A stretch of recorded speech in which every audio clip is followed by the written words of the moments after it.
Měl by prostě lidi motivovat k tomu, aby se chovali líp asi nějak, takže to si dá nějaký jako lepší odměny za dobrý chování, no. Tak base prostě, no. Když prostě se chováš dobře, tak tě dřív pustí, no. Vole. Tak to bude i v Lolku, prostě basa a Lolko je to stejný, vole. Akorát prostě do Lolka chodíš dobrovolně, no. Já nevidím rozdíl v tom.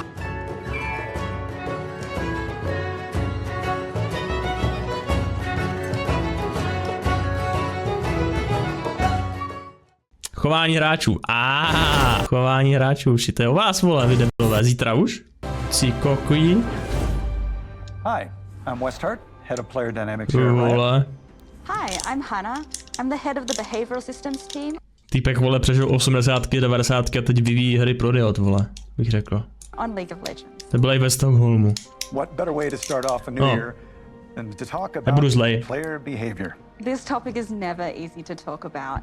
Unfortunately, we've seen over the last several years that there's been really negative trends in how our players are feeling. Fakt, to si nevšimnu, hraju jungle 10 let a vůbec jsem si nevšiml.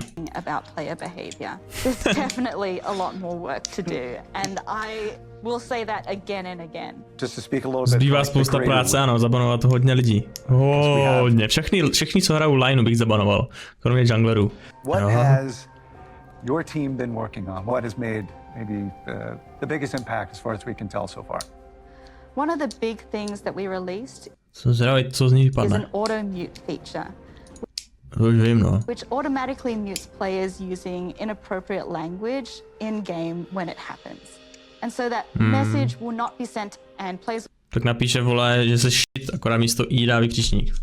will be notified that those players have been muted. And we saw really positive player feedback from that, which was super exciting. We know that verbal abuse leads to this spiral of negativity that causes even more disruption in game. So we've partnered with your team who own a really robust verbal abuse detection software. And that has just leveled up our ability to make these places safer. Bezpečný to je, no, teďka jasně. We knew from to jo, ty vole. research was that Bez nám chce zabít po jedné hře. you take, action on a behavior, like a problem behavior, the more effective it's going to be. So this is more visible, but have there been other things that maybe just kind of flew under the radar that didn't get noticed because it wasn't so visible? Yeah, so one of the things that we've seen our players talk about a lot is intentional feeding. And that is no jasně, no. Ale však to se nedávají bany furt, ne? Frustrating behaviors no, that we see in game. Well, one of the challenges with intentional feeding is the whole intentional part. Absolutely. Like, how do you detect intent? And we know podíváš se na replay, a to RIOT nedělá, no. all kinds of social science that in lieu of knowing someone's intent, we Podle mě by museli zase nahodit ten justice systém, vole, který byl kdysi dávno, že jedni hráči hodnotili jakoby, že hráči samotní byli tribunál, který hodnotil ostatní hráče. Podle chatlogů a podle toho. Neměli přístup k replay, myslím, že, ale že podle score a podle toho, co psali do chatu, to bylo, ne? Teda já si to nějak moc nepamatuju, vím, že to tam bylo, ale vůbec jsem to nějak neřešil v té době. Ale vole, prostě hráči by byli sami jakoby zaměstnanci nebo otroci pro RIOT, kteří by prostě kontrolovali jiný hráče, že jo? A měli by za to třeba nějaký výhody. Že mě to dávalo nějaký skiny nebo něco takového, když to dělal, no, tady ten tribunál. Jakoby, když prostě hodnotil jiný hráče. Jestli mají dostat ban nebo něco. Prostě otroci, no, otroci za pár skinů, víš co. Jako je to lepší, než by platili zaměstnanci, že jo? Kteří by to dělali, ne? They may be seeing it, but if we're going to automatically detect it, we have to have a certain level of confidence that it's actually happening. We built a whole new model over the last year, making our intentional feeding detection a lot more robust. We've been able to increase the amount of detections by over 200% and have specific thresholds and levels for different MMRs. Basing it čím vyšší MMR, tím více tam randomní, no. On skill, because we can identify how different players play our games. A number of the other features we released that weren't so visible to our players but have made impact are things like champion select reporting. So when players are in champion select and they come across disruptive behavior, we're able to action on those reports and really make that experience. Jo, já jsem vždycky někoho reportnul, skopíroval jsem tu zprávu toho reportu a napsal jsem mu to. Já jsem udělal tak dvakrát, jako jenom pro srandu. So, of course, behavior doesn't happen in isolation. But it's important to recognize that because we might be addressing the wrong problem, right? We might be seeing a symptom. for instance, like intentional feeding, no excuses, right? But sometimes they might just be an outcome of other things that have happened. Absolutely. Right? We've seen that with, then if you don't get to play the role that you want, or even have a bad day, it might not even have anything to do with the game, but what happens in life happens in games, so you bring it in. What we're finding is it's actually 95% of our players are only occasionally disruptive. They contribute to over 80% of the report. Já občas, když jsem to ztratil, tak jsem psal lidem, že jsou retardi. A 10 let jsem lidem psal, že jsou retardi a žádný ban jsem nedostal. Ale třeba jenom jednou za 10 her jsem to někomu napsal. A až teď začínají banovat, ty vole. Až teď začínají banovat za to. 10 let to slovo bylo clean pro mě.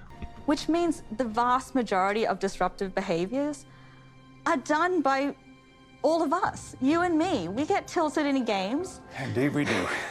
And we exhibit these behaviors too. So we found that it's not just about that one approach of punishing all those really disruptive players. It's about that holistic approach where we can identify, yes, there are some players who we do want to remove out of our ecosystem, but the large majority of us are actually really positive, and we want to be able to build features where we can celebrate that.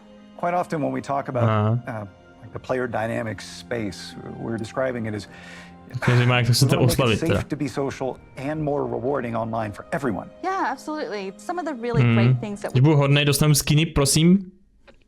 Budu psát mrtky, dostanu každý den skin. we've done over the last year to target that population is really building on our honor system.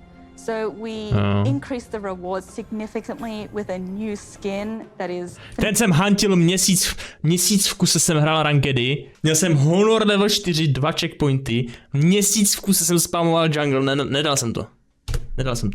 Až když skončila sezóna, pár dní po skončení sezóny mi naskočil honor level 5. Prostě protože já jsem dával 1v9 jungly, že jo, jako vždycky, ale nikdo mi nedával honory, že to nešlo prostě. Měsíc, ty vole, jsem sbíral 2 checkpointy, nebo co? Nebo 1 snad. Phenomenal. I hope you all have it. No bias. Jako kdybych nehrál na 10 různých účtech dokola, vole, nebo najednou, že, tak prostě to asi mám už dávno, ale... Whatsoever. No bias.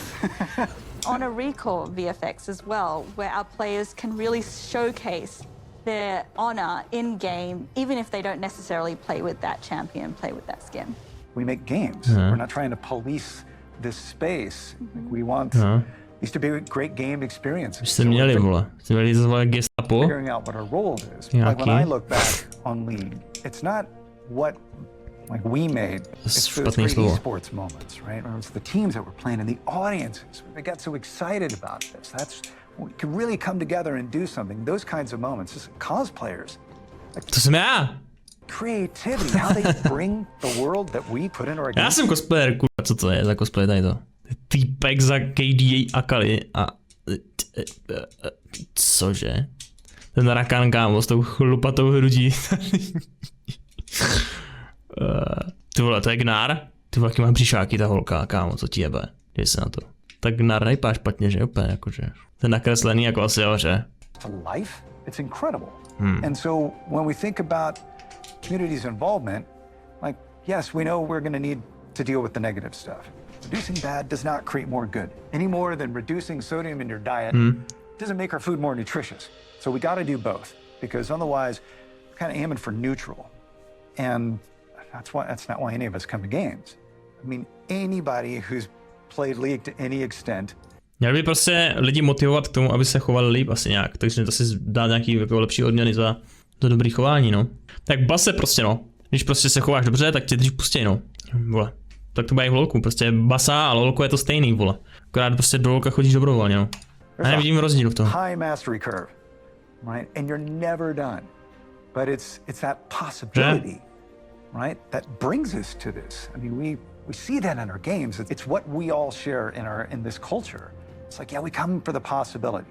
We've redefined what it means to be a sport, even. I don't see why we can't redefine what it means to be an online.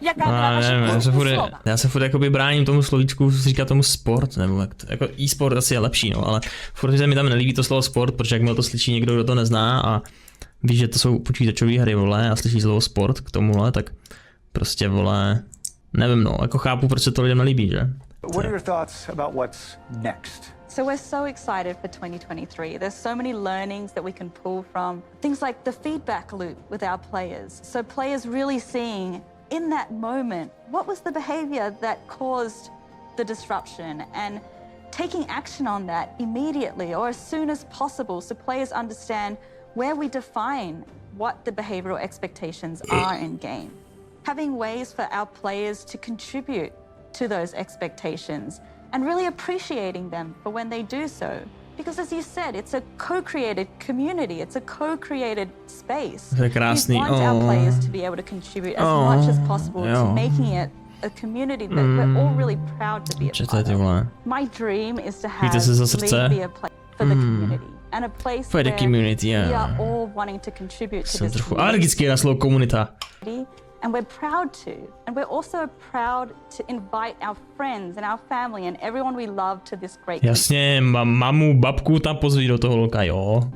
Všechny, no, všichni si můžeme popřát raka. Kolektivně, rodině.